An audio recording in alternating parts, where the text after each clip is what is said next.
gatatu w'amashuri tukaba tugiye kwigana amagambo avuga ngo agaciro ko kubaha Imana.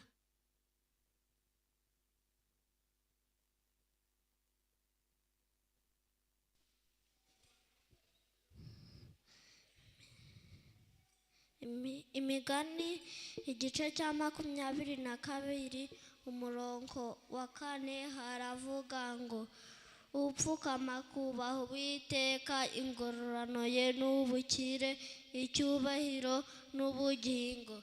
Urwa kabiri rw'Abami igice cya 22 umurongo wa 1 haravuga ngo Yosiya yimye amaze imyaka 8 avutse, amara imyaka 31 i Yerusalemu ari ku ngoma, ariko we akurikiza ingeso za sekuruza wa Dawidi zose ntiyakebakeba.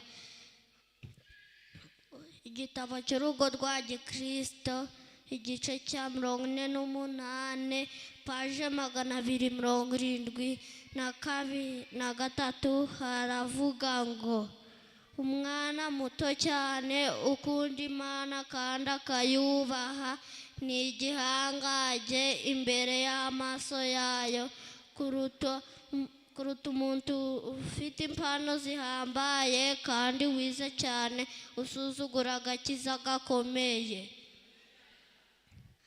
Abasore beguriye Imana imitima yabo n'ubugingo bwabo baba bifatanyije n'isoko y'ubwenge bwose no gukomera kose.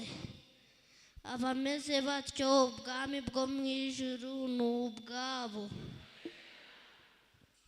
Ubugingo bw'umwana muto wizera Kristo bufite agaciro kenshi imbere ye nk'akabamarayika bagose intebe ye y'ubwami.